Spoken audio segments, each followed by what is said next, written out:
Everybody, I was waiting. Planning and Zoning. Planning and Zoning Commission.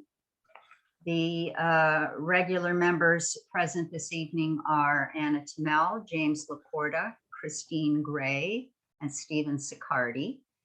We are going to seat Will Evans for Phil West and Bruce Bennett for Keith Bodwell. We do have a quorum, and the meeting was called to order at 7:02 p.m.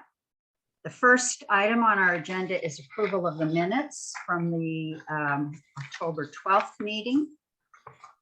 I can't say anything about them myself since I didn't attend, but I did watch the meeting. I would ask for a motion. I would simply add, the E needs to be added into your name, Anna. The what? The E, absent Ann Tamel, I got the message after I posted them that you're Anna, A-N-N-A, Tamel, so that's the only correction that needs to be made. Okay, okay. A motion to accept those minutes? So moved. Thank you, Steve. Seconded by James. Any discussion? Okay, all in favor? You want to raise your hand since we can see you all tonight? That would be easier. Okay, that's unanimous. We now have new applications under which there is none. We have pending applications under which there is none. We have a staff report from Karen. I would like to make a short and kind of positive staff report. As you're aware, there are some things happening in both ends of the town. I was in the field Saturday morning and was down standing at the new brew pub that is moving forward. The sign that is up on Lower River Road side is a sign for the liquor permit. That is not something that is under the jurisdiction of this office. It is for their state permitting, but they are moving forward with which I am so pleased to see. The site looks good and there just seems to be a lot more life in the community. I also want to give a shout out to my dear friend Marty Connor in Goshen, who put up on Facebook about the Three Guys ski shop to shout out for people coming to Mohawk Mountain to realize that there is a new active ski shop in West Cornwall. So that is West Cornwall. There's also things going on at Trinity Retreat with the rehab of some buildings. Moving into Cornwall Bridge, there's some new life coming into some of the buildings with some of your smaller home-based businesses. The bank is being revetted to have 3 businesses next to the bank. The parking lot and site plan is actually Kate Ward that's doing it. There's talk about some other things going on in the community with some very strong community activists. I'm looking at both Michelle and Chris's face down as attendees there's a lot of talk about trying to locate some spaces for community endeavors like food banks and whatever. And it's nice to see some life and some people being so actively engaged. And also I want to speak for the 2 community gardens, one down at the farm on Kent Road, the other one down at Trinity Retreat, that are actively being vetted to provide more and more food coming out of local farms and community-based operations to provide for people. It's a real nice thing to see, and I think I would like to be optimistic going into the winter that there is new life appearing in both sides and in the middle of town as well in the village, where there's some talk of at least one new house coming online. I expect to see that zoning permit in the next couple of weeks. So that's it. Thanks, Karen. I think it's ironic that you, as a person who doesn't even live in Cornwall, have your finger on the pulse of the town in a way that most of us don't. We appreciate your reports. Well, some people are afraid to see me and other people are not. I'll just put it that way. Yes. And I was only out with people who were willing to see me. And I will add one other thing. I've been trying to work with a lot of our local plumbers and electricians to get generators and propane tanks under control, and I'm having great success with all of the people that are trying to help citizens to move forward with those projects, make it easier to get through zoning, make people understand that they have to get permitting, and it's for their protection. And I have been met with great success and a lot of cooperation from everybody in this town. Thank you. Good for you. All right, the next agenda item is correspondence and communications. There was a letter received. It was received after the agenda had been posted. So under normal circumstances, it would be postponed for next month's agenda, but I'm willing to entertain a motion. If the commission so chooses, we can amend our agenda this evening to accept that communication and list it. And I will mention that the writer had requested that the email, that the letter be read aloud. However, as some of us learned at last night's Freedom of Information meeting, we are not required to do so, and I would opt not to. You have all received copies of the letter in question. If you will add it to this agenda tonight as a courtesy to the writer, I will see to it that there is an answer received from Janelle, and I will work together on that. So I would need a motion to add the late communication to tonight's agenda. So move. Moved by James. Any seconds? I second it. Second by Bruce. All in favor, just raise your hands. So that passes. I would like, could I add one clarification just for the Absolutely, public? go ahead. Communications to the land use office should be directed to the land use office. My office hours are from 9 a.m. to 12 noon, Tuesday and Thursday after hours, and between Thursday and Tuesday morning. You cannot completely expect me to respond because that is my time off. My office is not closed. Also, communications should not be directed to individual commission members. As we heard last night under Freedom of Information, that puts certain members at risk. So that letter should have been directed to this office. It's only properly received when it comes to the land use office. And I want that clarification to be known to the author. Okay, thanks. The next agenda item under other business, we need to talk about the affordable housing plan. I hope most of you have either read the plan, you have received it, or attended the forum. I want to clarify that our role in this regard is not to endorse the plan or approve of the plan or say we like the plan. This is a kind of 824 referral from the Board of Selectmen. Our job is to determine if the plan is consistent with the Plan of Conservation and Development that was approved in 2020 or effective 2020. So I believe the plan itself summarizes what was stated in the Plan of Conservation. The Affordable Housing Plan includes information about what was said in the Plan of Conservation and Development. So there's a good comparison. And I would like to see a motion of some kind so that we could start a discussion.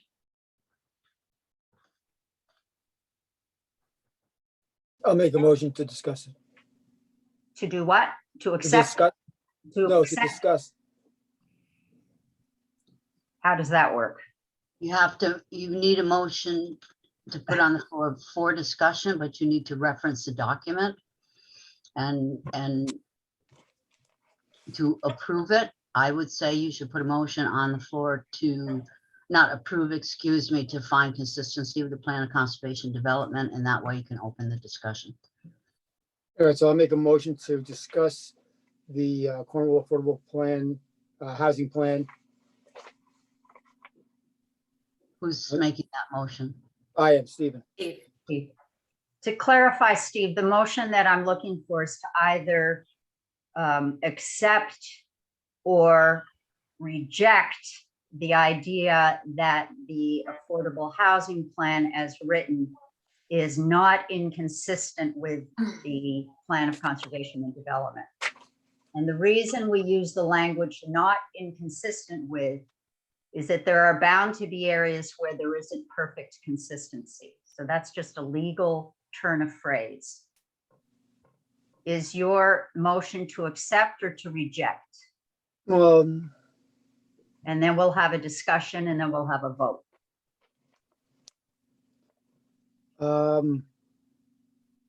No, I am still a little on the indecisive side. I couldn't honestly say I would accept it or reject it at this moment in time. I Is there understand what you anybody want to else do. who wants to make a motion so we can start the discussion?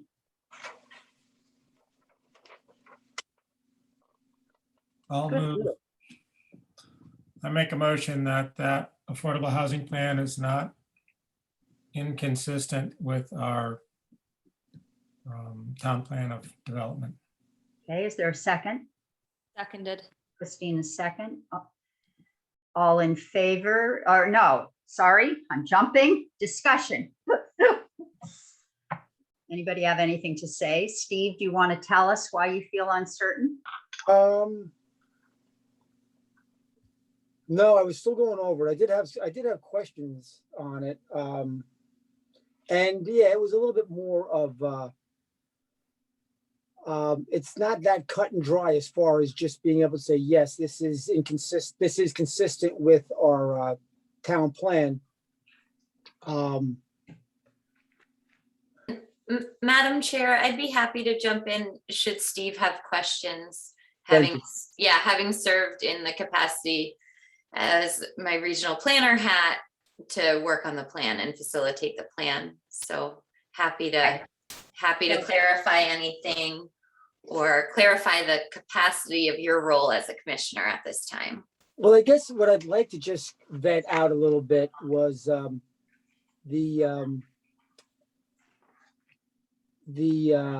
how this all goes down as far as the let me just pull out an example. Yeah, sure. One of the examples is consider zoning and permitting changes that would enable more housing options. Mhm. Yeah, I guess that certainly was in our town plan, and we voted on that. And it's vague on what we would actually do. It's just, I guess we wouldn't do it. We would. Yeah, so Steve, that is intentionally vague. And we're lucky that there is some overlap between commissioners and those that served on the steering committee for this recent plan. But it was very intentionally vague because the steering committee did not want to dictate to the Planning and Zoning Commission through what means the commission can come up with alternative housing options. They really felt that the Planning and Zoning Commission plays that role in the town when it comes to land use decisions and land use legislative changes. Fair enough. Perhaps I need to also add, in case there's any confusion, that there's a difference between the affordable housing plan and the town plan in terms of our duty to pursue the goals. We have a duty to pursue the goals that are listed in the town plan of conservation and development. With the affordable housing plan, these are recommendations and guidelines. And to the extent that they're compatible with what we had already committed ourselves to doing in the town plan, we have still plenty of options to work with a given recommendation or not to work with a given recommendation, or to determine when the time is right to work with a given recommendation. So it's not that you are voting to accept every detail in this plan. I just want to make that clear. Fair enough. Good. Just the other one, I just would like some comment on, just a little bit more clarification. Create 10 new rental units or create 10 new units of affordable housing. Those are, Janelle, is that correct? Is that also vague, that's a goal, that's not a mandate? Yeah, so they're all very much goals, not mandates, and those are because it's a 5-year plan. So unlike the town plan of conservation and development, which is a 10-year plan, these affordable housing plans are on a 5-year cycle. And it was very much recognized by everyone working on the plan. It's a very ambitious goal, provided if you look at the permitting data in Cornwall, that cadence of building a home is 1 home per year. So again, very aspirational goals. Just to give you a little bit of background around, so 830J was the mandate that required the town to produce this plan. The town was very proactive and got the first round of funding to create that plan. So the funding came from the Department of Housing. Legislators have been talking, I'm sure everyone's aware of this, about housing for quite some time.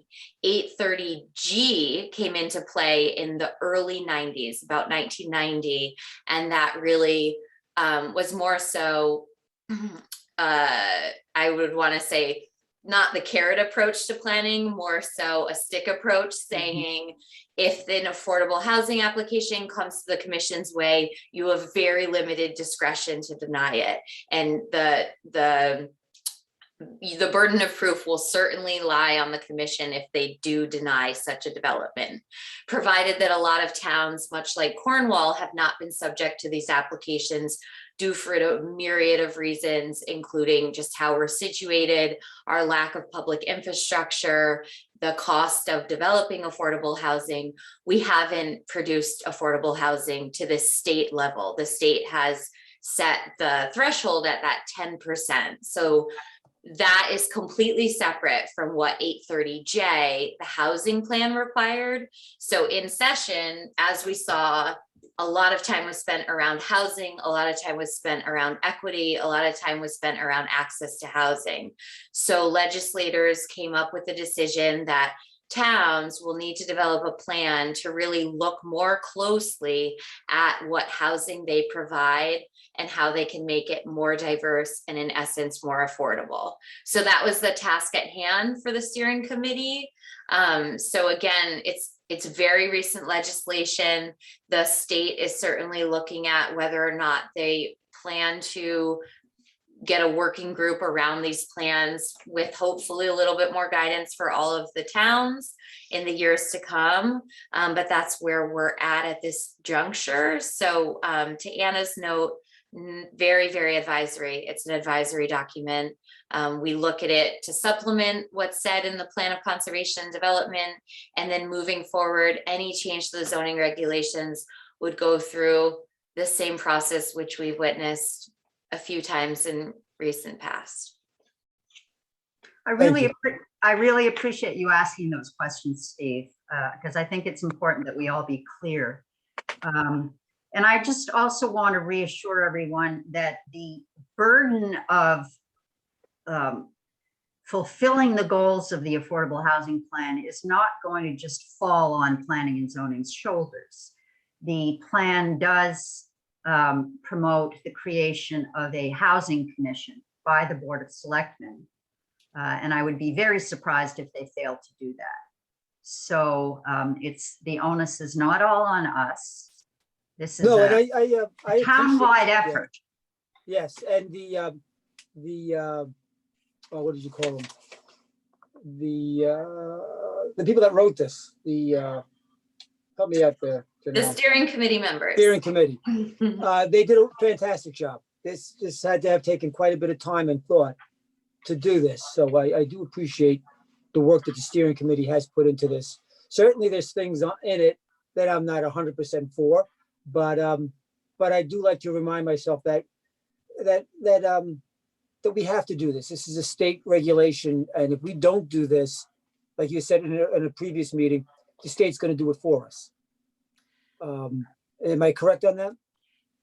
We don't know. We don't always know. what the state is going to do, especially around there, as we've seen and as we will begin to discuss as we're updating our regulations.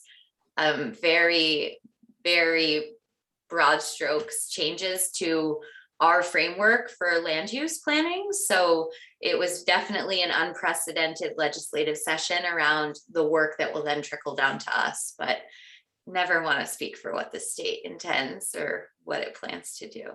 Okay. So, but I do thank the steering committee for putting this document together. And like I said, I think it has flaws, but that's not for us to decide. I guess it's more that it is in line with our town plan. That's the question at hand. That Yeah, it is I not think- inconsistent with. It's also nice to think that it raises questions on how to tackle some issues, and those questions should be raised. How the actual meat of how that gets orchestrated and implemented, obviously, is going to be a lot of work in the future, and whether, you know, how that comes to pass. But in essence, I like to think of these types of documents as raising the questions and the issues that need to be discussed, and then we'll see what comes out of it. I'm with you, Steve, in that, you know, it's not like 100% of that plan I'm full behind, but it isn't inconsistent with our existing town plan, and Yeah. those things do need to be discussed. So that's how I like to think about it. No, fair enough. I mean, generally speaking, it does seem to be in line with our town plan. Any other discussion, Karen and Bruce? Karen? Madam Chair, I would like to take this opportunity to speak to the fact that I actually have a set of minutes in front of me from the Cornwall Planning and Zoning Town Plan Housing Subcommittee. This is one set of the 10 sets of minutes that the Housing Subcommittee that reflect the discussions at the Housing Subcommittee that was prior to the town plan. They're charged with doing, preparing the report. I'm going to read the list of attendees. We heard last night at Freedom of Information hearing that subcommittees were obligated to have agendas and to have minutes and to do business of the town in an appropriate fashion. The attendees, as established by this commission, of the community-based subcommittee, included chairman of subcommittee Joe Cutler, Lisa Samant, Jackie Schiller representing Economic Development Commission, Ginny Block representing Cornwall Housing Corporation, George Wolf, Joanne Bodashak, First Selectman Gordon Ridgway, and I acted as staff, but was allowed to be part of the discussion. I attended all of those meetings. I took the minutes. They're on file in the town hall, and I want to speak from someone who attended those meetings, was allowed to give input as to some of the issues raised in my office as to housing, as to affordable housing and whatever. And I had the opportunity to attend the housing forum 2 Mondays ago or whenever it was, and from someone who sat at the subcommittee, the Plan Conservation and Development Subcommittee, who heard the report of your committee. I have to speak to the fact that I found in attendance at many meetings, many of which included Gordon Ridgway, and I am certainly not speaking for him, but I found the consistency with the town plan, what was discussed in subcommittee meetings, what came out and was approved by this commission as being consistent as a staff person who was responsible for preparing the record. And I just wanted that to be part of the record and acknowledge the work that the Housing Subcommittee for the Plan of Conservation Development did. And it was reflected accordingly by Joe Cutler at the report meeting that was held 2 weeks ago. Thanks, Karen. Bruce? So as I look at the town plan, let me open this up. And Janelle, you might be able to help me out with this. I understand that it's supposed to, the information that we received or that's being proposed is supposed to reflect what the town plan ultimately wanted. And there are a number of things in the town plan that were not discussed in that. Is it not necessary to have had discussed all of the items mentioned in the town plan in that proposal for us to Yeah. accept it? So the housing plan is very specific. Affordable housing plan is very, very specific to affordable housing. So it wasn't meant to be revisionist of every element in the plan. But if you look to, I believe it's on page, goodness, it's where the goals are laid out on page 10, 14. I got 10. And the affordable Very housing good. plan. Mhm. Oh, sorry. Yeah, so if you look at those, the top 4 are actually directly from the housing section of the town plan of conservation and development. Okay, so are you saying that other things that are mentioned in the town plan may ultimately end up in this document? Or? No, so the town plan addresses many myriad of elements where the town really intends to go around, conservation and development on many, many different levels. And the housing really gets into the details of the goals and the actionable strategies that are already spelled out in the town plan. So the affordable housing plan is not meant to reiterate what's already been done by the town plan. Does that clarify your question? I think if I could help too, the housing section of the town plan refers to housing in general and not affordable housing per se. So in that plan, in the town plan, all housing is the heading for the discussion, and affordable housing is a piece of it. In the affordable housing plan, the subcommittee, the steering committee did discuss other types of housing as being needed in Cornwall. But what the law is talking about is affordable housing. So that is the top heading for that plan. Got it. They have slightly different niches. Yeah. And Bruce, just to satisfy the law, the mandate 830J to produce a municipal plan, the town through this document needs to demonstrate actionable goals of how it will increase affordable housing for future and current residents. Mhm. Okay. Thank you. Any further discussion? Then shall we have the vote? All in favor of accepting the motion that the Planning and Zoning Commission, wait a minute, James, has made a determination that the proposed affordable housing plan is not inconsistent with the 2020 Town Plan of Conservation and Development. Now all in favor may raise their hands. Okay, so that's unanimous. Thank you very much for that. The next step, the steering committee will be having a public hearing. So they're going to take even more input. And the last step will be that the Board of Selectmen accept the plan. Okay. Our second item of business, other business, are meeting dates for the year 2020. We are required by law to publish those ahead of time. And Karen, have you prepared that? No, I have not. 2022, sorry. 22, I have not. We can still do it at the December meeting. Otherwise, we could discuss if we want to make all of our regular meetings the second Tuesday of the month to be held by Zoom and or combination or in person, whatever the world becomes next year. That's certainly not easy to talk about these days. But if we want to discuss having regular second meetings, it kind of came up at the last meeting.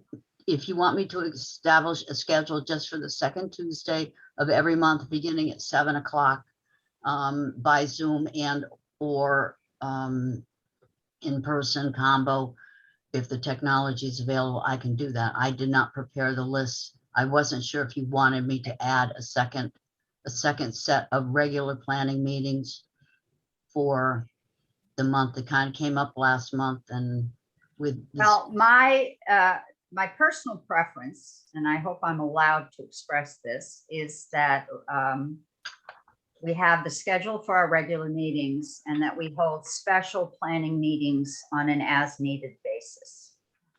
Okay. We don't really have any idea how quickly our projected work is going to progress. We may need to have special meetings if we get bogged down, but I think I would rather encourage all the commissioners to work hard at our regular meetings and get through our agenda rather than postpone it to have another meeting. We all had a pretty busy year last year. Sorry. I like that idea. Agreed. Looking ahead, the only second Tuesday, it's a potential glitch is the election day on November, but we can still have a meeting then, right? Second Tuesday. Are you sure that, because Wetlands we have our meeting on election night. You're always the next one. Let's see, there's a November 1st is a Tuesday and then, The 8th. wait, am I looking? Yeah, this is the right year. Yeah. November 8th, 2022 is election day, Mhm. Oh, boy, okay. but we can still do that, right? I don't see any reason why we can't. Other than that, all the other Tuesdays are fine. Okay. So, Anytime that we feel that we don't want to hold a regular meeting, we're allowed to cancel and then reschedule for a special meeting, quote unquote. So January 11th, February 8th, March 8th, April We're 12th. all, if Janelle, if we can move on to our workshop meeting and Janelle, I'll get it done before the end and we can take it up at the very end. I'll have that. those dates are all on my timeline. Okay. So I'd like to move on to the workshop meeting, and I would like to start by having somebody share that timeline that I sent around. Karen? I can do it. I'd be Thank happy you. to. The timeline, Anna? Yeah. Sure, just let me grab it. I have everything else up except for that timeline.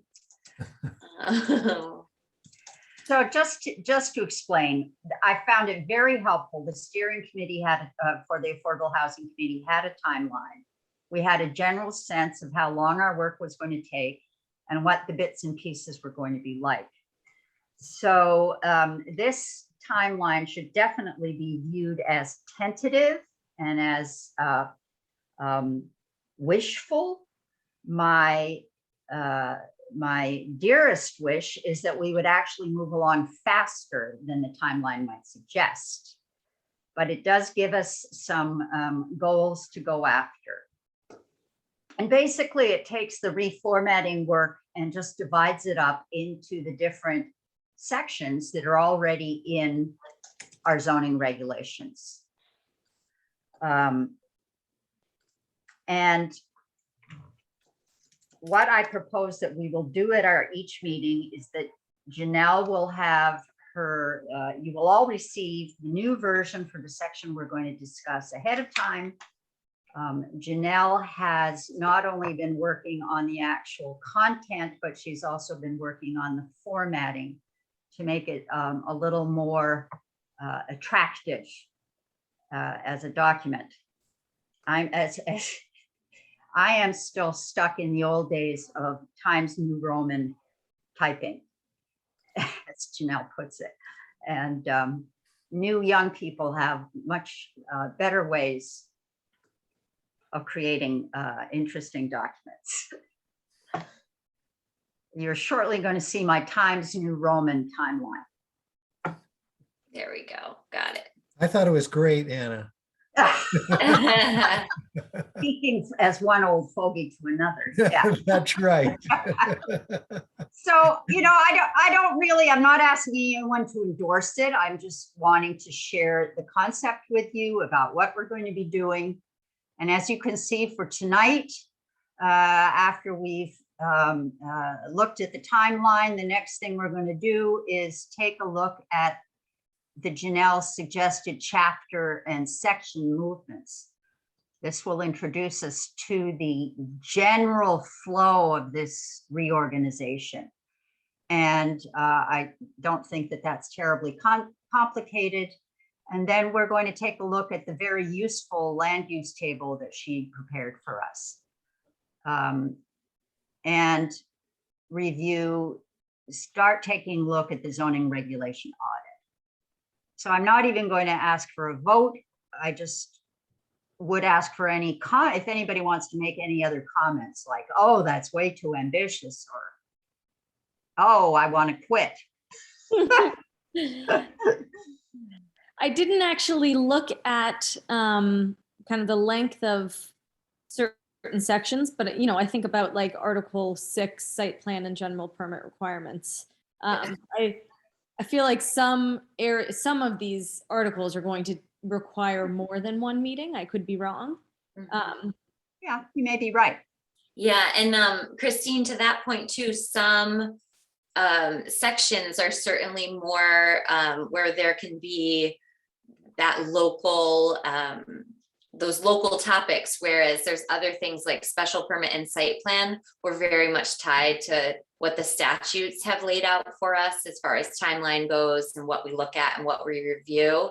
But other things might take a lot more time. I think of definitions and uses being very closely tied and that's like really where the essence of the regulations comes from. So that will definitely take a lot of thoughtfulness as far as, what definitions we really want to clarify, what definitions we want, and then also in turn, the uses that are attached to those definitions. So, yes. Those may be the months when a special planning meeting may be necessary. Yeah, okay. In order to meet the timeline. James? So I'm still questioning what we're asked to do when we're reviewing these articles. Are we reformatting is it coming from a reformatting standpoint, or are we going through these specific articles for some other, hoping for some other result? We're not changing the requirements under any regulation. So does that answer your question? Yes. The site plan requirements will be the site plan requirements. However, they may be consolidated all into one chapter instead of running all over the place in the regulations. I'm not sure, but that's. So last month we briefly discussed a concept of like attacking the document from a table of contents standpoint and saying, okay, here's the proposed way we're going to change the we're doing that bit next, James. Right. So yeah. After that's done, what else are we hoping to do? So if that's the next part, basically we're going to go through and look at the formatting of the document and say, we're going to put A, B, and C in this location, and we're going to change this around because this really should fall under this heading, etc. But then here you're still, like in February, you're saying review Article 4 definitions. So are they going to be from our old document, or are they now in the new document where we have all the definitions okay. in one location? Yeah, no, we will be reviewing the new document. We'll be looking at all the new definitions in February. We're not going to go through our old document. We're going to be going through the new document that Janelle prepared. And I think she plans to have split screens so we can look at the old one at the same time, just to be sure we're not leaving anything out. And it's not that the definitions are changing, it's that the organization of the. Well, I think I don't want to speak.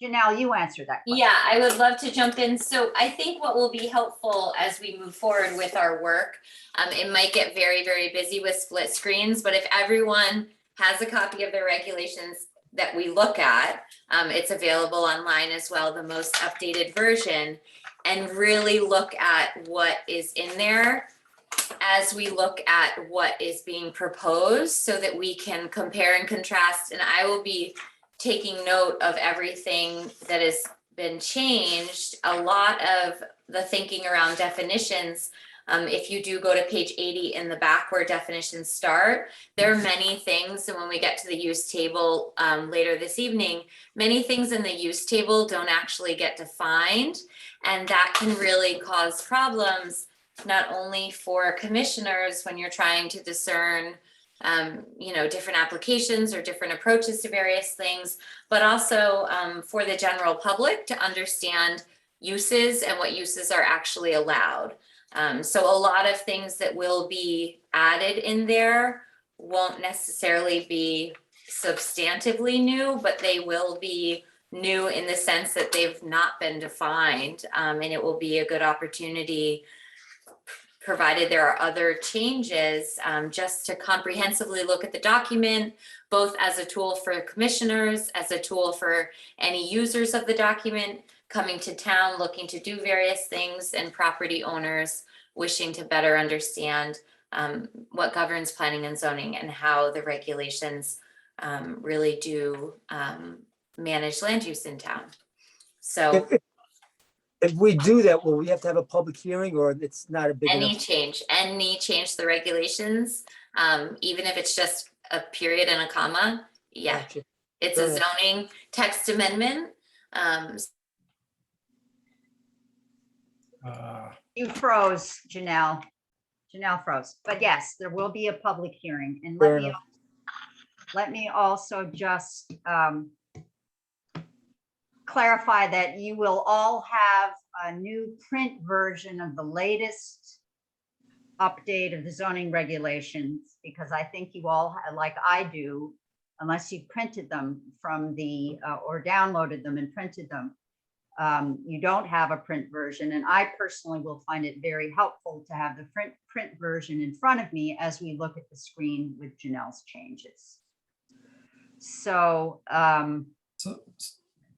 So she should come back in a minute. still back Yeah. to the, back to the timeline. So I was still, as I think I discussed this last month, that hoping that we could take it in 2 steps where we reformat the document first and get that reformatted and approved with the town. And then that becomes our new working document. And then we can go through and do the more detailed work where we're trying to go through section by section, and actually, if there's going to be changes, say with affordable housing or something like that, that's when we would go back and actually look more in depth at the document, because otherwise I think we could potentially get bogged down with our existing document and trying to tackle 2 things at once. In other words, we're both reformatting, but then if we're actually reviewing all the different articles and trying to bring those up to some other status that's like creating new definitions for things and things like that, I think that could take quite a bit of time. Well, the thing about this is that the work is pretty well done. Janelle has done it. And if you bear with me for a few minutes until Janelle comes back and we can start reviewing the chapter outline. I sent you 2 documents. One was a chapter outline that she sent us half a year ago, where the new chapters are listed. And then the second one was an old, a copy of the old chapters with lines and arrows showing you where they were going to do. That is the reformatting. That's tonight. And we'll have it done tonight. So that is not such a big thing, as you will should see very soon. Karen, can you get the reformatting on the screen? The 2 documents, one at least. I am not sure I can, because I don't have them loaded up right quickly. Hold on a minute.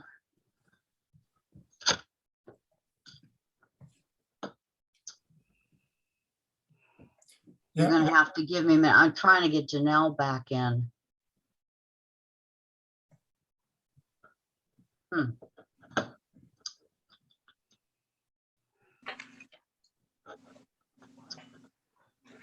I'm not as quick at this because I did not have them loaded on my desktop. I did take a look at those and I don't know if the other commission members did as well. And I can see where that would be.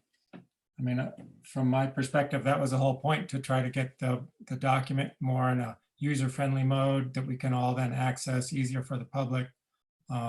So I concur that that's something that could happen fairly efficiently, but it's still, there's still some editing that needs to happen for that to. Well, that's true, work. James. And as one of the examples, I want to mention that the new agriculture regulations that we worked on together are in the zoning regulations, but some of the old paragraphs from the old regulations that have been superseded are still there. You know, that is more than just reorganizing. I think we have to stop talking about what we're trying to do and actually start doing it. We can always change our way of doing it as we go along. If we discover that we're bogged down or we're confused or we don't like the way things are proceeding. But I really think it's time we stop talking about doing it and doing it. How often will we have a public hearing? Pardon How me? How At many the end. How At many the end, changes? at the end, when we're done. It's a single project. That's a lot for the town to absorb.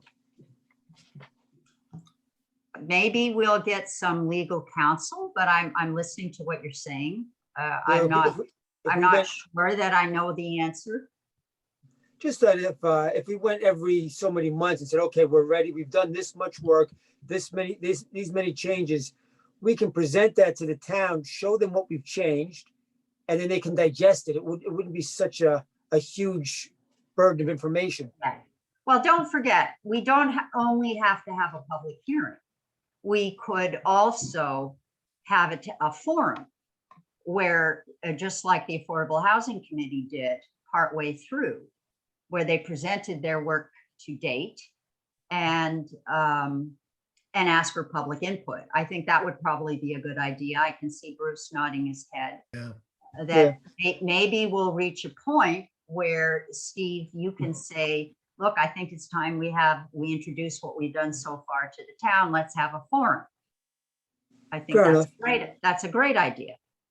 Fair, just to make sure that we're going in the right direction, that Yeah, that and people aren't surprised at what's just happened. right. And there's been a lot of misinformation about what we're trying to accomplish. Some people are still referring to this as the great rewrite, as if we're about to willy-nilly change every amendment and change all the requirements for applicants in town, because we're not. The application process will remain, except it will have updated the forms. Well, the regulations will change here and there.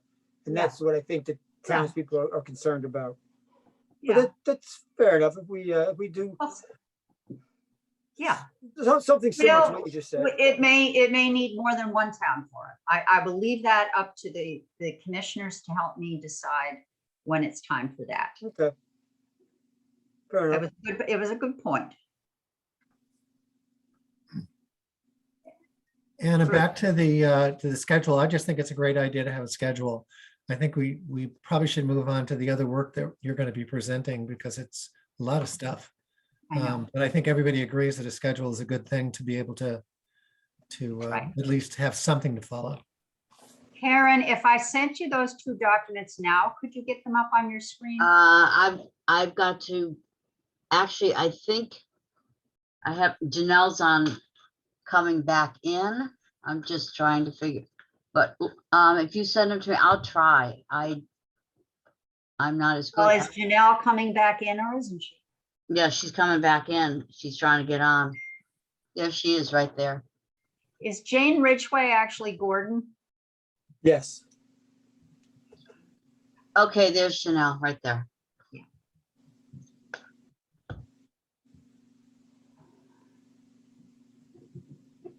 Sorry about that, guys. Well, What did I We're- miss? nothing. I jinxed myself by saying if I have internet connectivity issues from my home here in Yeah, Cornwall, yeah. and sure enough, it happened. So I'm back. What? Okay, well, what you missed was a comment from Jane, and you guys can correct me if I'm not summarizing accurately. A comment from Jane City felt we ought to divide our work into two parts. The first being the reorganization, and the second being all the changing. And my take on that was that you've already done all that work, and we're about to look at the reorganization when we look at the chapter changes. Let me grab that. And just to think it through, what I want to do is just make tackling zoning regulations as we've seen, it's very tricky. It takes a lot of time. And we're in a spot where the statewide, a lot of different commissions are tackling this work. So what I want to do is just approach the work in a way that all the commissioners can understand our frameworks, much like Anna issued that timeline, where we're going, what we're tackling, and why we're tackling the various things.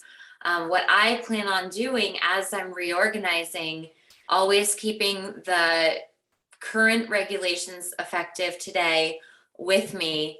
And then when things are being made, changed, added, always having, if it's a statutory parameter requirement, having a citation to that statute in there so that it's clear not only to the commission, but also to the public that there are certain things that we just don't have control over locally.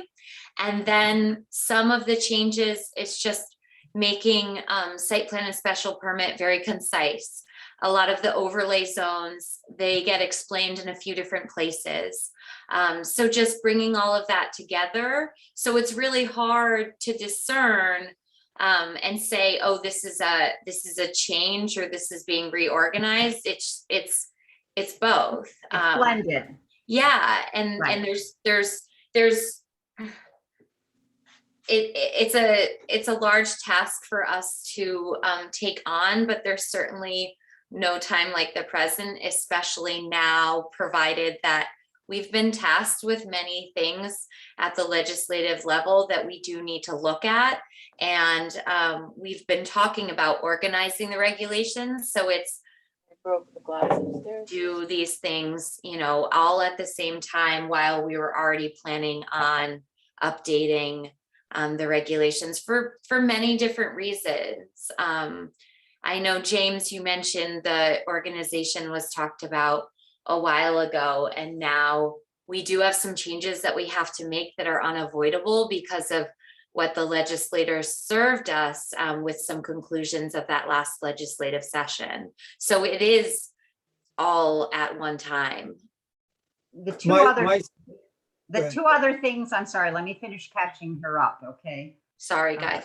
There was a question about if we have to have a public hearing, and the answer is yes. Mhm, then that there was, yeah. Then there was a discussion about the benefit of having a town forum along the way to get some of these changes introduced so that we can kind of introduce the townspeople to these changes a little more gradually, since it's a big project. Well, we don't have to make those decisions now. I just am letting everybody know that that's an option. And the last thing I want to say is we all have to stay flexible. Nothing about this process is written in stone because we have never done it before. And the only way we're going to find out what the pitfalls are and what the good ways to do it are is to get going. So put up your chapter. You Jane. got it. My job is to drive this thing forward because we actually began in December of 2020. And it's now almost December. Actually, we started way before then with under Jill Cutler, if you guys will remember. But to James's question, and it might be Steve's as well, as far as taking other things into the mix, like some of the suggestions in the plan of conservation and development, I will not be tackling that at this juncture, because there's a lot in there as well. What is mostly is just clarity, organization, and then of course, some statutory pieces. And as we get to each of those, if there is a change being made, I'll certainly be prepared with, the case law or the exact Connecticut General Statute, Section 12-X, for example, if a change is being made, because there are some changes that haven't worked their way into the regulations, or they have, but the regulations can be strengthened with clearer definitions, references to those definitions, and just a more user-friendly document overall. And then, so let me pull up, Anna, you wanted me to pull up the structure? Yes. Great, I have that right here. So, Karen, will you enable me as co-host or just make me co-host? Oh, yes. Thank you.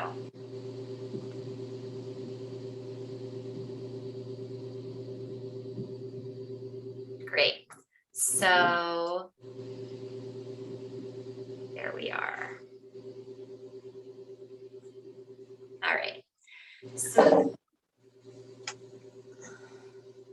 everyone can see that? Yep. Okay. So, and I think I've laid this out in a few separate emails along the way, but just thinking through when we open the regulations, kind of setting the stage for what the regulations do. So Article 1 is really an overview. It's sort of your executive summary of what regulations, zoning regulations in statutory towns that are guided by the Connecticut General Statutes and the power that's given locally to planning and zoning commissions, what regulations can do. So that's really the intent and purpose.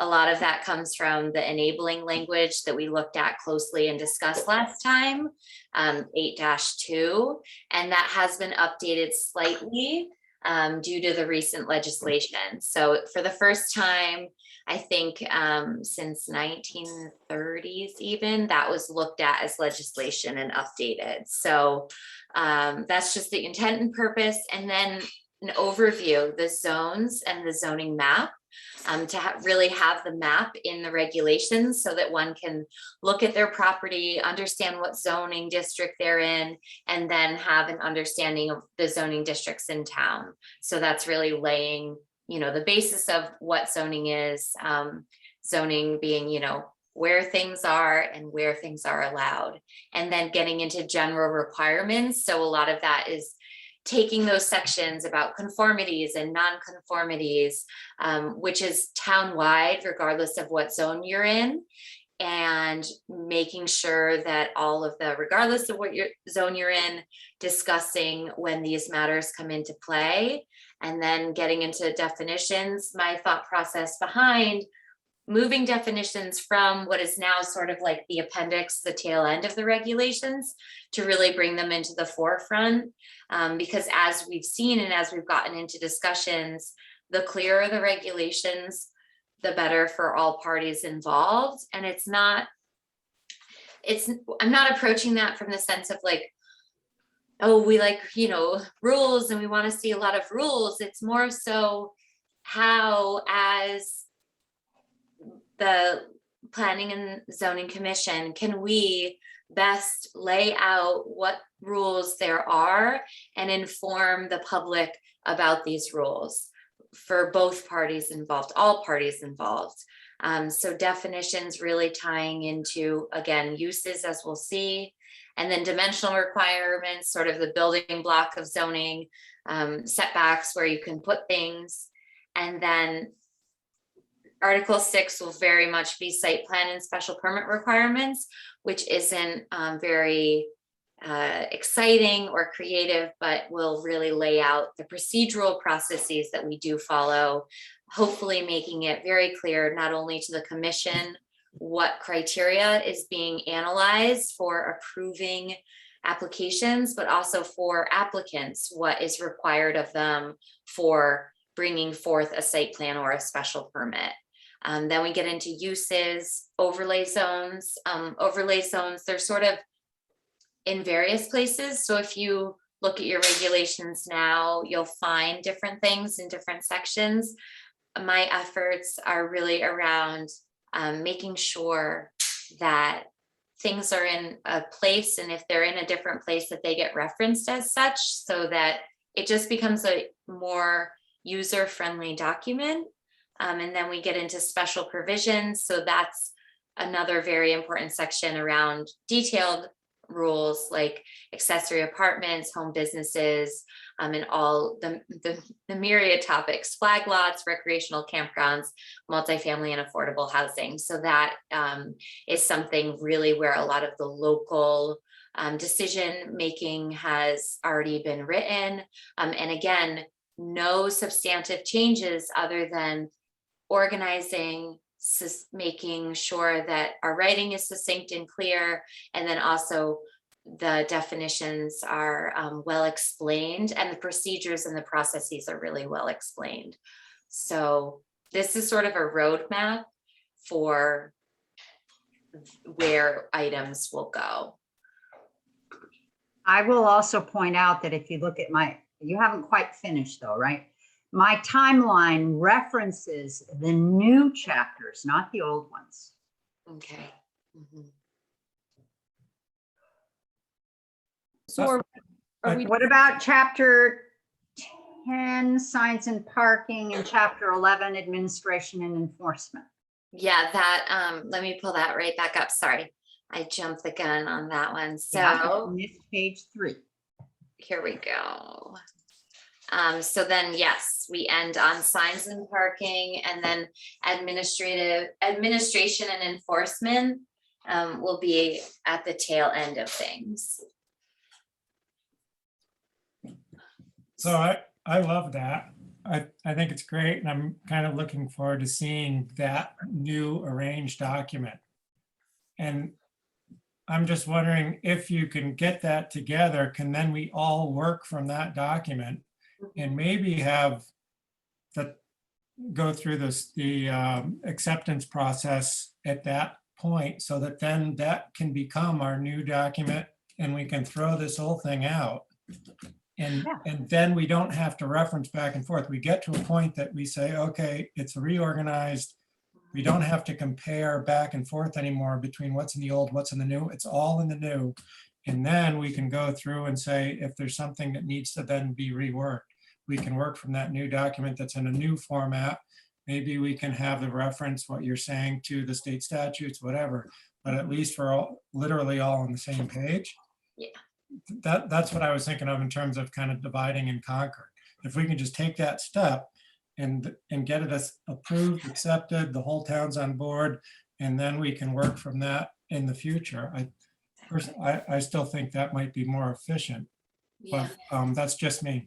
That's No, I totally understand your thinking, and that is the work at hand that I was anticipating doing. And then I think once all of you as commissioners have this new document in front of you, it'll be much easier to see where we're going with it. Right now, talking about where we're going with it, when it's actually right in front of you, it'll be easier to just see, okay, oh, it says the same thing. It just says what the Housatonic River overlay zone is in one place. And then it moves on to flood hazard overlay zone and aquifer protection overlay zone. I think it will be much more clear when there is that document in front of you that you're looking at in comparison with the existing regulations. And then you'll get to a point where it's, you know, this document that is the working document that then you start to work some strategies from the plan of conservation and development into, and other substantive changes, but that's broad sweeping, like comprehensive thought. I'm not entirely sure you understand what James is asking you to do. He's asking you to rearrange the current regs without changing any of the language whatsoever, just moving chapters around. No, No, that's not what you're saying?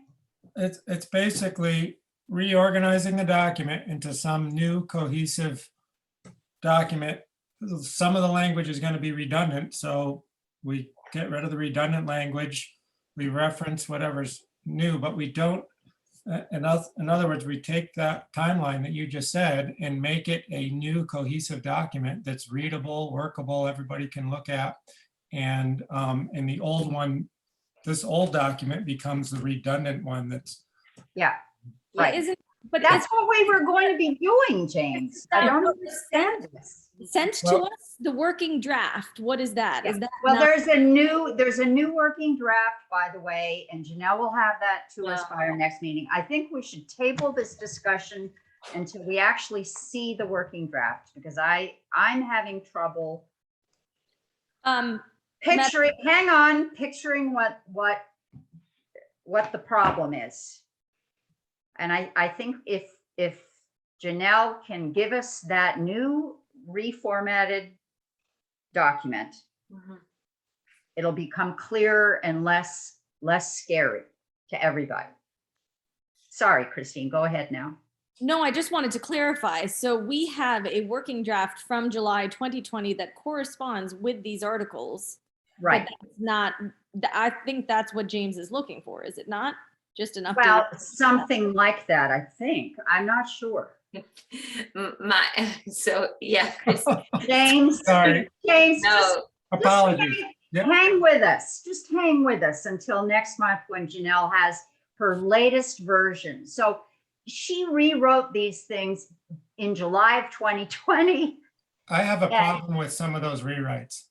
Yeah. There was substantive changes in there that I think, and those are the things that I think we should, as a commission, examine more thoroughly rather than, and that would take some time. absolutely. Maybe I shouldn't have sent those. Yeah, so that draft actually won't be helpful as far as the exercise moving Sorry, forward. James, sorry. No, I mean, there was some changes in there that I think deserves more time from the commission.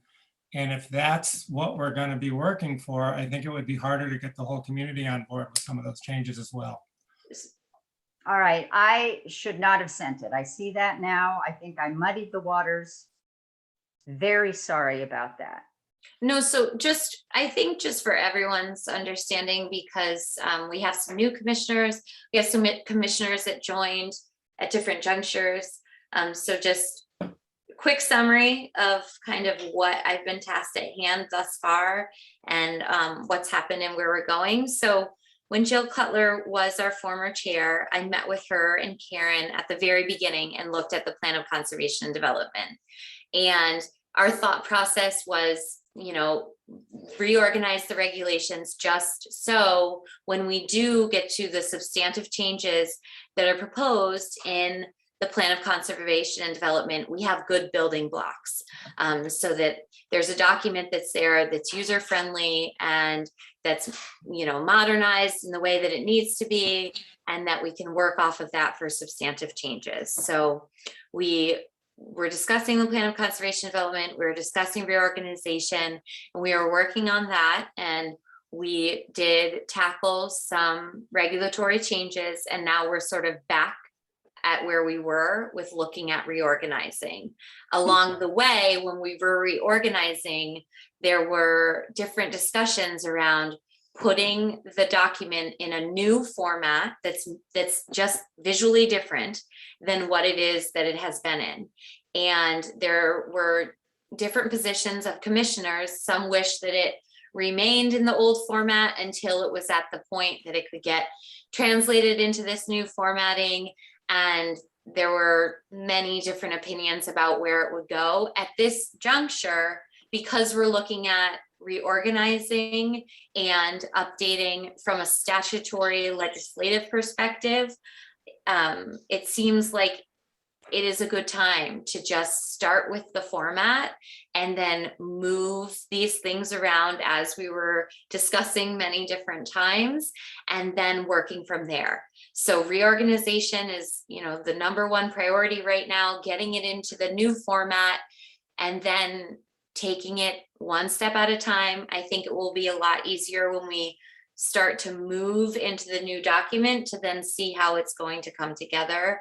And then of course, the regulations that are up online and that we're all referencing, those are effective, and they will be until we all, as a team and you as a commission, look at this document and see it as, representative of the housekeeping that you wanted to do around reformatting and the statutory changes that you're tasked to do, before we jump into any of the nitpicky details of substantive changes. Does that help everyone?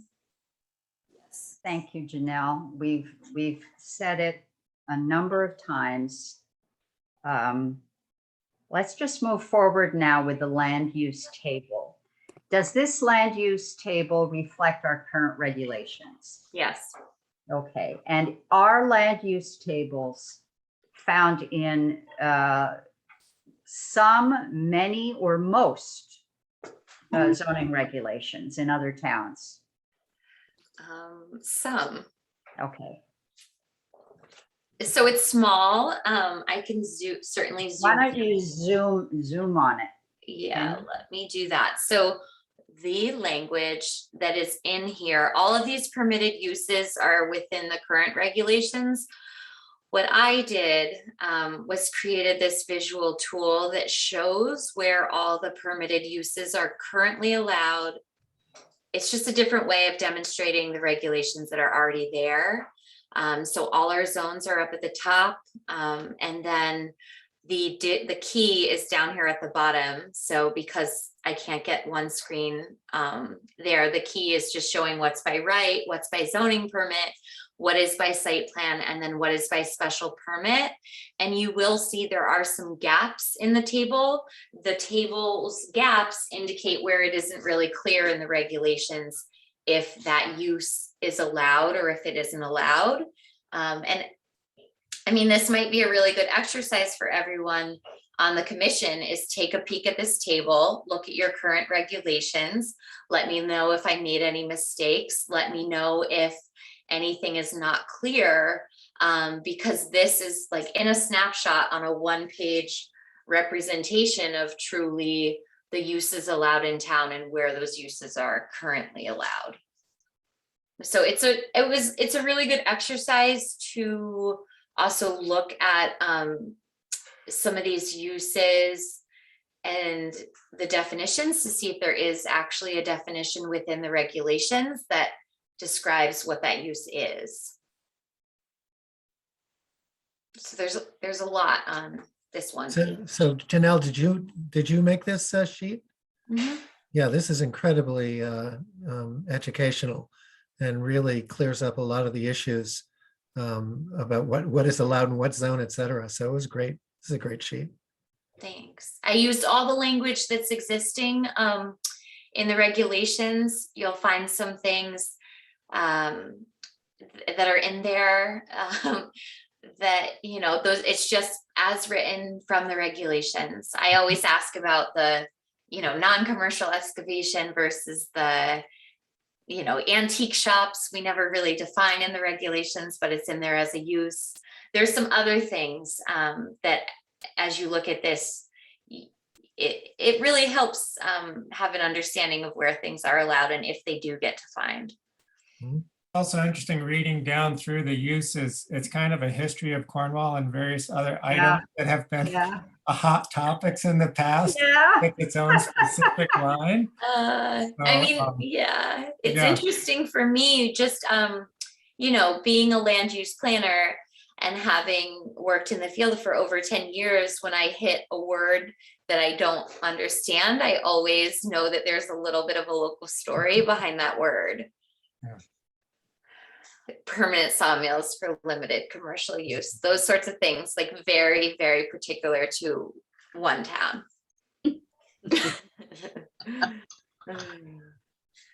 This is such a wonderful, quick way for any applicant who has a project in mind and wants to know if they're allowed to do it.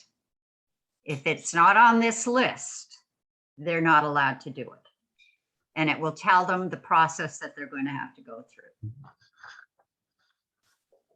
Is it also a good working, an action item list for us to fill in the blanks at some point? Mhm. I Probably. think so. Yeah, Good And- idea. and certainly too, for you, like if you, in your free time, when you're looking at this and looking at your regulations, if there's anything like some of these gaps, and you flip through the regulations and you're like, oh, wow, that's really interesting. It mentions this here, but it doesn't mention it there. Just getting a better understanding. And that's really where a lot of this organizational work comes, is just getting rid of conflicts or getting rid of things that just don't easily explain themselves within the regulations. One thing that was curious was the farmers markets are Yeah. very limited, but roadside vegetable stands are not. Wonder what the difference is. The difference is the new agriculture regulation that was very recently put in place. Ah. Yeah, I don't want to start a conversation about it. Yeah, let's not go there. Right. Um, We'll have to get there. I think, it's most of the blanks are in the Cornwall Plains Special Zone, which was created for the special purpose of the Marblewood School, which existed at that time. And I don't even know whether we still need to have a special or separate Cornwall Plains Zone. It is where our government is located. Perhaps we'll have a discussion with Gordon sometime about that. Well, and Anna, just sorry to jump in, but just with that thinking, as you do this reorganization exercise, it will certainly point you to some areas in the regulations where you might have questions, or you might think through, just take notes for future adaptations potentially. That's when I got started, just looking at the regulations, wherever I had questions, one thing sometimes leads to another, where you're like, oh, that isn't clear, maybe this will explain it. And then you just learn sections that might have served a purpose, but might need to be updated. Right. I've started that list. Mm. And just some terminology, like I look at convalescent homes and just little updates, like little things like convalescent homes or rest homes. I'd like to update that and just, use some different language. And there's other things like room and board. I don't know when I refer to 1800. And it's not meant to be offensive at all, but it's just a matter of, modernizing some language. I know indigent welfare housing is in there, just to update that a little bit. Right. Right. I don't think anybody, And make sure that everything in this list is defined. clearly. Yes. I struggle with outdoor recreational areas because you could turn that into anything. Outdoor recreation, it could be a ski hill. It could also be a campground. It could be, Walking path. yeah. Mm-hmm. Or a cabin, I'm not entirely sure what a cabin is. I've asked that question I myself. got one of those.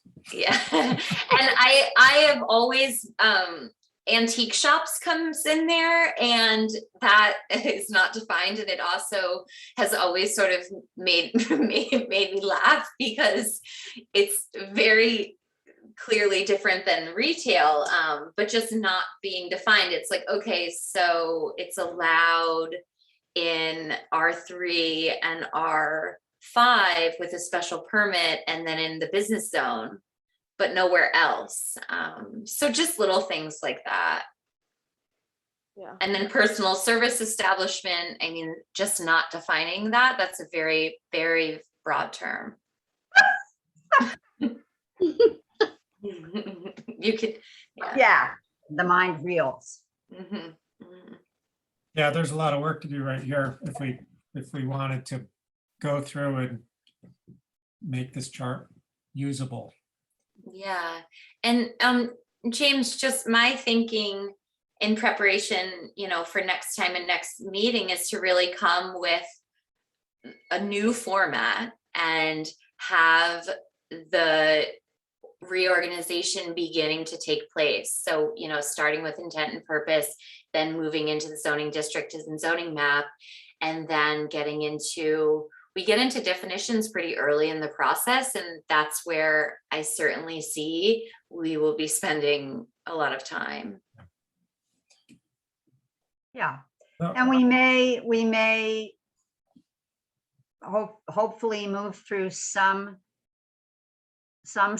chapters faster, so that on the whole, the timeline will be intact and we won't drag it out too long. Do you think that you want to quickly go through your audit, or what do you think about that, Janelle? I'm open to what the commission wants to absorb this evening. So really up to all of you. What I found when I looked at it was that I had to skim quite a few pages before I would suddenly see a comment. So it wasn't really that onerous. It isn't, no. Mm-mm.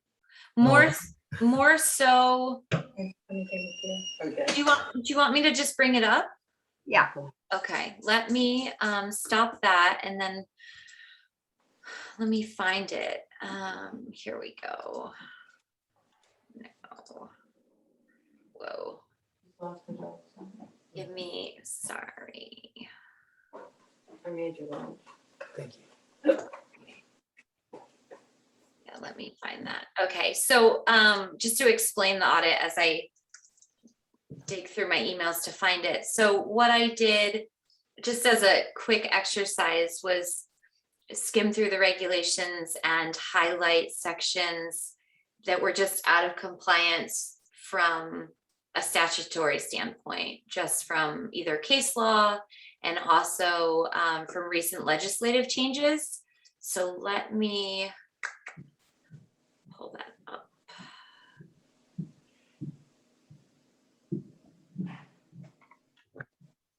Chances are then after that, we'll feel even more overwhelmed. I hope. But I we're going to carry on. Mhm. 1 second. While you're looking for that, Janelle, so there were Yeah, thanks. thanks. There were two different color highlights in this audit. Mhm. Is that right? One was gray, one was yellow. Yes. Okay. Yeah. And once I pull that, I think there were three colors, Christine. I think one was yellow, green, and blue. I'm so proud of you all. You actually looked at the thing. yeah, but so Bruce is talking about the 2020 draft that went out. Uh-oh. Yeah, and and not the audit, which is fine. Oh, Yeah, but that's okay. I would honestly say for now, I would disregard that. The draft, Yeah. the July 2020. I erase it from your brains. I'm sorry. I wouldn't spend time on it at this juncture. but I like the colors. Okay, well, I'm sure we'll come up with some other color coding tool. All right. I have the PDF in front of me. Do you want me to quick email it to you?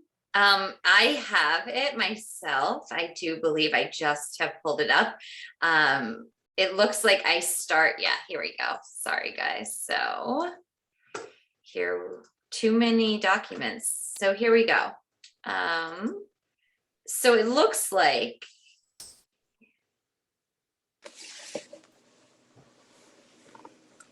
I get going on the first The first highlight is just due to Public Act 2129. They took out the fact that we can use regulations to prevent undue concentration of population.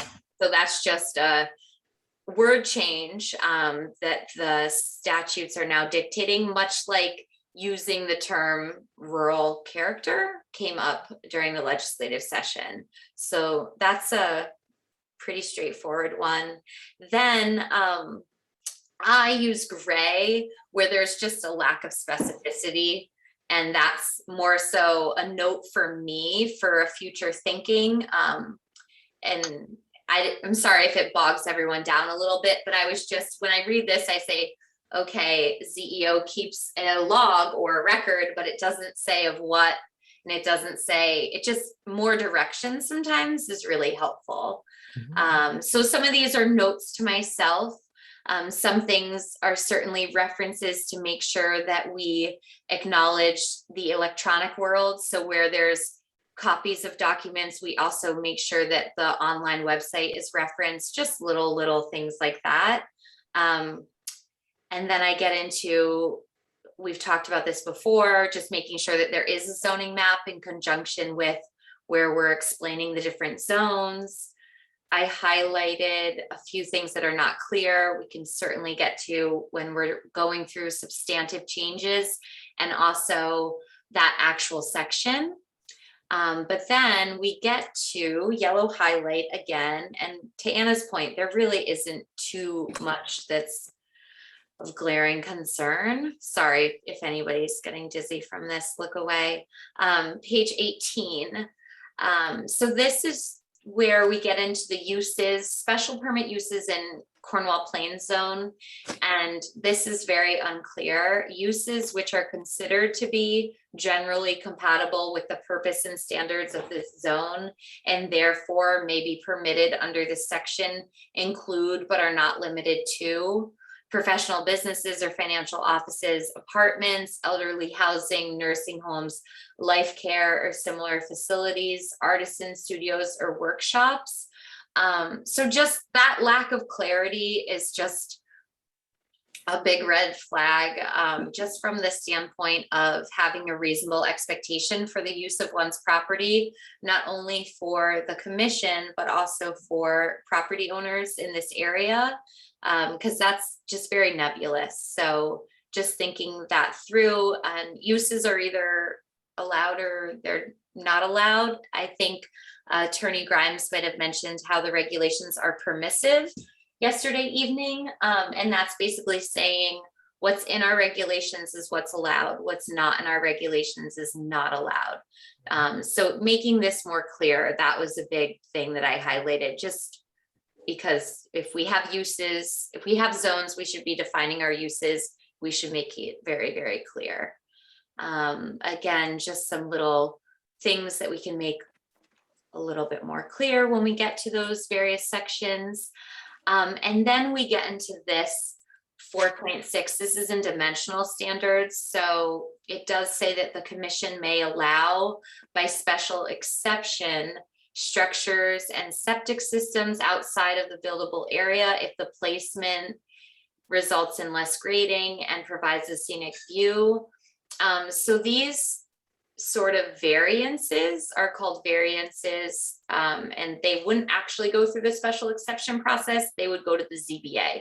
So if ever there's a unique property with slope or with natural features and they are not able to comply with zoning regulations, the remedy for that property owner is through the ZBA, not so much for the Planning and Zoning Commission to then create a special permit for that use. So that's just a little clarity to make sure that we touch on that when we get to that section.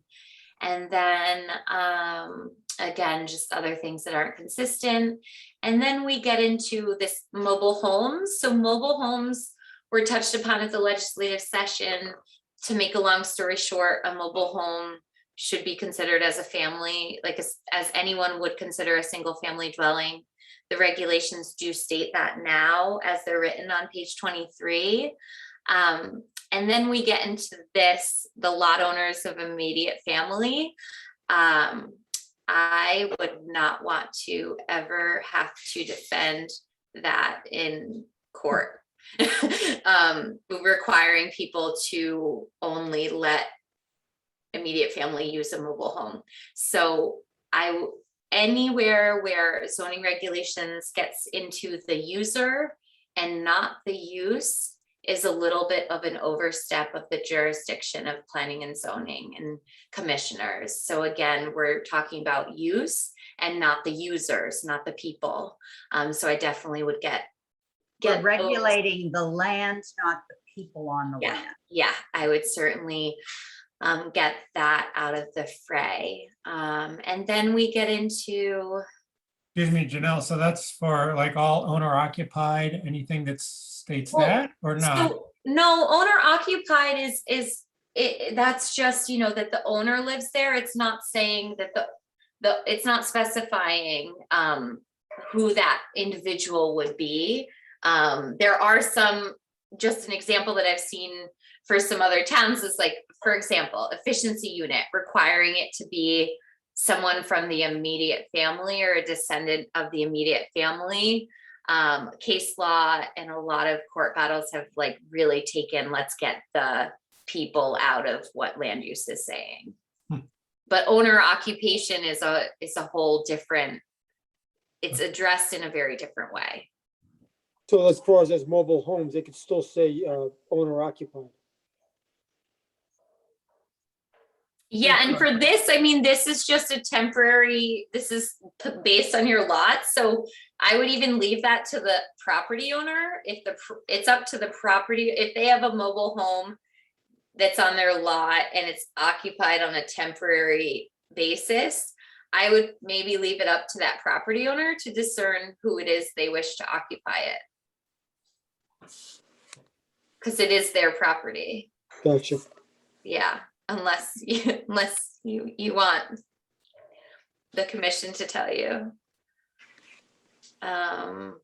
Okay, and then we get into, okay, so just wherever the regulations give planning and zoning opportunity to do things in an inconsistent manner. So this is around flag lots, and this is where access ways are discussed. And just this little sentence came up about how they can require additional width to accommodate construction. That is not clear. So if there's a regulation, it's like the access way should be 50 feet wide, and the property owner should know what it is, and the commission should know what it is. It shouldn't be just like that they'll determine it. So wherever there's just this open-ended question is definitely a cause for concern. So if there is a width that ensures construction, safety, operation, maintenance of the driveway, I would just set that width as that width. So that it's consistent across the board, because that's where you run into things where, so-and-so was required to have this width, and then so-and-so went to the commission and was required to have this width.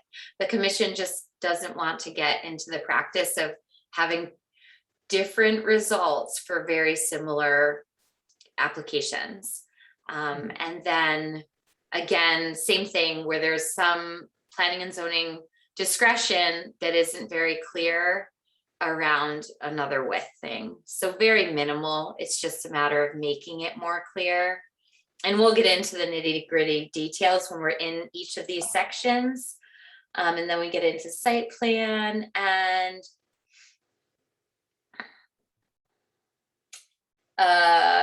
this yellow here just doesn't make sense because it's about ground surface conditions and contours, and it's putting the commission, it's just a very odd, unless the commission agrees that ground surface conditions can be adequately represented by contours with large intervals. That's just a matter of cleaning that up.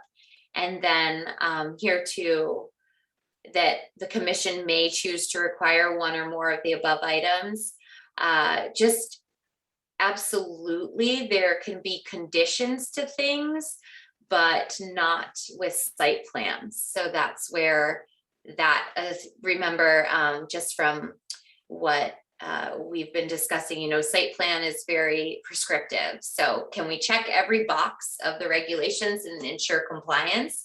And if the answer is yes, then yes, but there's no variation. So that was just the reason for highlighting that. Discretion comes with the special permitting process.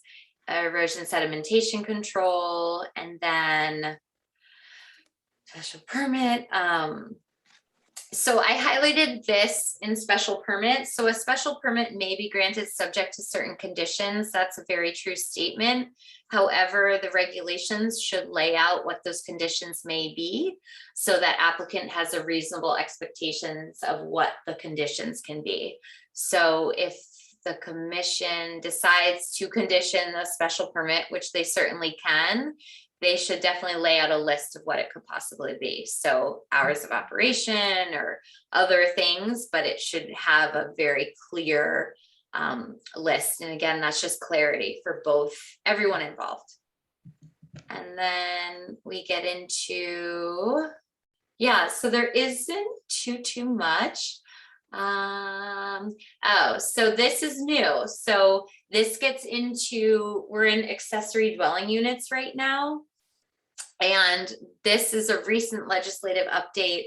Should the commission choose not to opt out, and I'm sure we will talk about this at length at another time, but again, around new accessory dwelling state statute, Public Act 2129 now says if towns do not opt out, accessory units will be allowed by right. And there's a parking component to that, which only requires there to be one parking space per accessory dwelling unit. So that would just be an adjustment based on those statutory changes. That's down the road when the commission decides where it wants to go on those legislative updates. And then otherwise, I don't see too much more yellow. Optimist. I mean, a lot of it is just around clarity. Oh, so this is another statutory update. So maximum average density shall be 5 dwellings per acre for the site. This is part of the new, a lot of it came out of the Desegregate Connecticut legislation. Again, it was folded into Public Act 2129.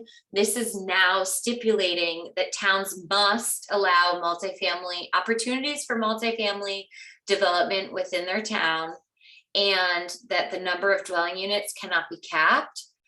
So rather it will be determined by that lot itself.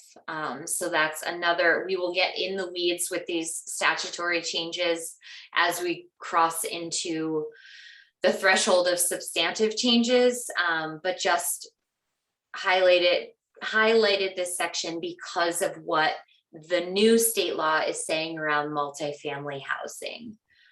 And this gets into this D. The reason why D was highlighted is, again, consistency. So changing setbacks, that is not the role of the Planning and Zoning Commission. Should a property owner need to change a setback for various reasons due to the unique characteristics of the property, they should be going to the ZBA for that. And then let's see, we get a little further along. So signs have become very interesting in the planning and zoning world, just around, there's been some state law, there's been some case law, and then some federal law. What 8-2 Connecticut General Statute stipulates is that planning and zoning commissions can regulate advertising signage. And a big part of what commissioners can and cannot do is look at the context of signage. So making sure that our regulations dictate potentially the number of signs, the location of signs, and the size of signs, but we really can't get into, I've seen some regulations written like for political signs, you can have X number of feet versus real estate signs, you can have X number of feet. And what this case law has consistently delivered to us is just telling us you can't go there. Don't look at what the sign is saying. So basically, updating these to make sure that we're in compliance with that. I'll get the formal court opinion when we do work on this, because some of the details from some of the case laws are very interesting, how they came about coming up with these decisions. And again, another one around nonconformities. So the abandonment of nonconformities was challenged in court. And just because someone takes something down, or someone removes a large sign, or somebody changes the use of their property, it doesn't mean that they've legally abandoned it. And it doesn't mean that it can't reappear. So I'll bring that case law when we get to that, but that is definitely somewhat of a recent change, but just really interesting recent change. And then we get a little bit farther, and I don't think there's much. Some parking comes from back to that Public Act changes, and we'll cross that bridge when we get to it. It's just, again, the state making sure that if accessory apartments are allowed by right, they're really stipulating that there's one parking space required in conjunction with that. Did I see a question, or did I hear a question? Mm-mm. Okay, I'm just looking at the one document and not seeing everyone's face at the moment.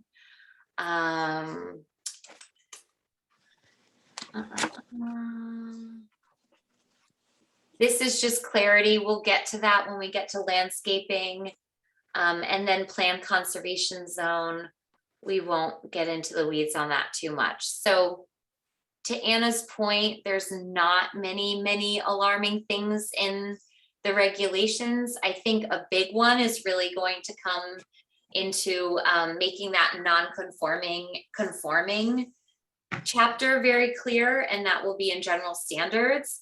And then also making sure that we're explaining it. So substantiating it with our reference to Connecticut general statutes, which are basically giving us our framework that we further do our work.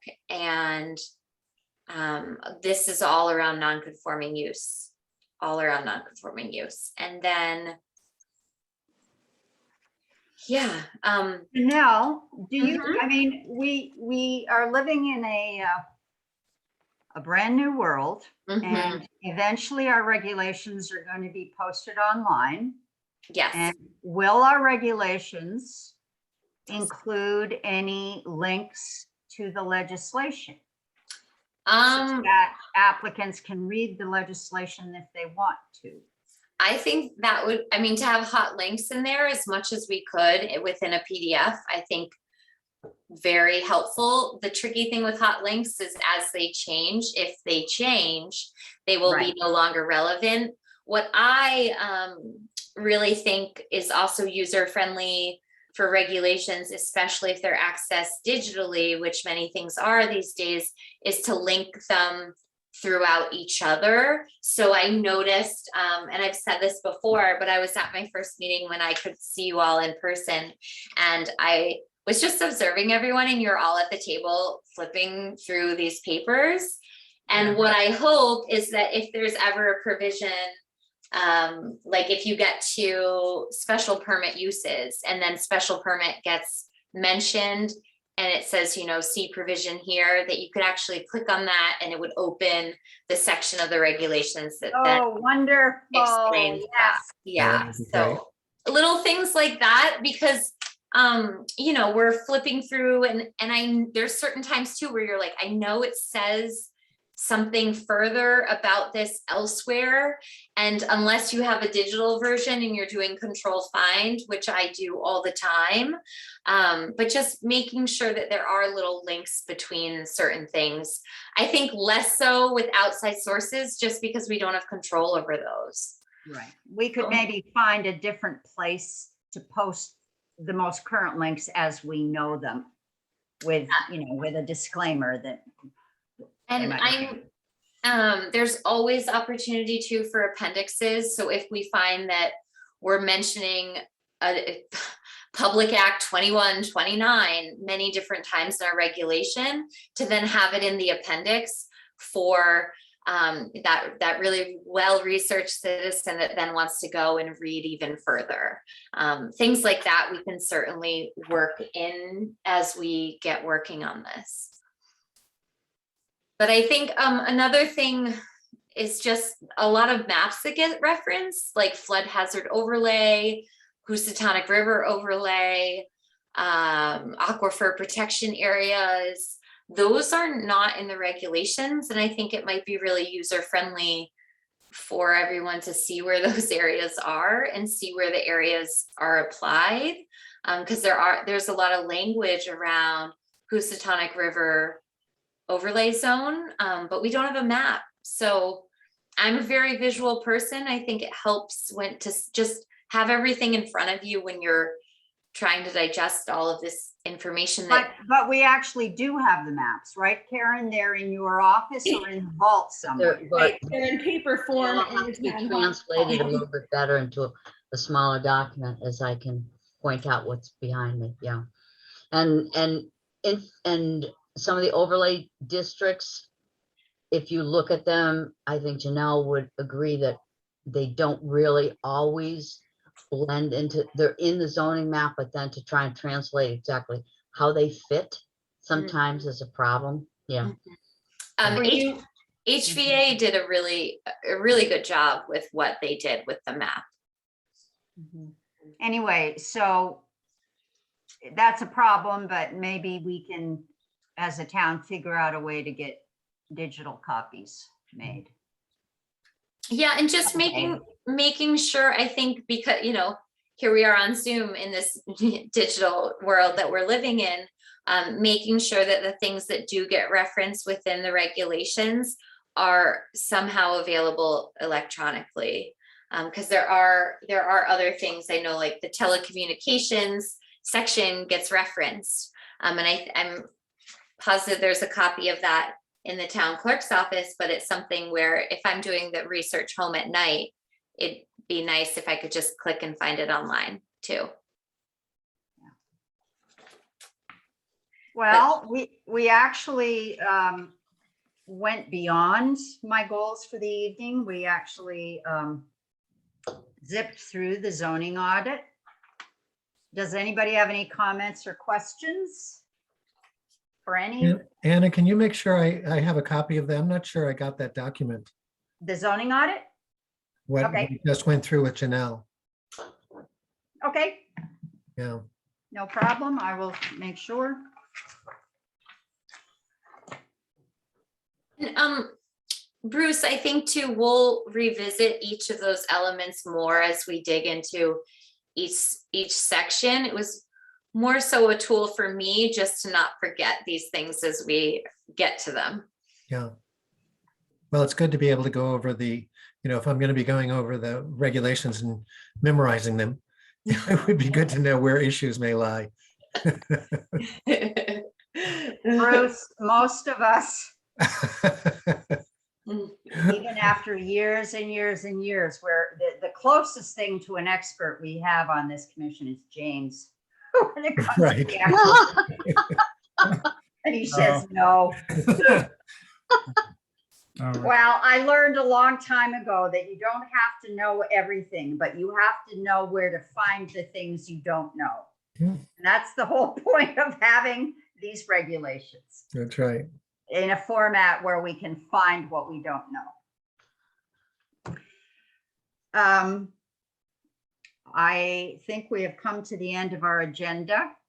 We have spent almost 2 hours. I would entertain a motion to adjourn, and at our next meeting, we will move on in our timeline for the planning workshop portion. So moved. Second. Seconded by Steve, all in favor of adjourning at 8:51 PM. All right. Night, everybody. Thank you. Night, everybody. Night. Thank you for hanging in there. Good night. Thank Good you. night. Thank you for listening to me. Good night. It's always very helpful.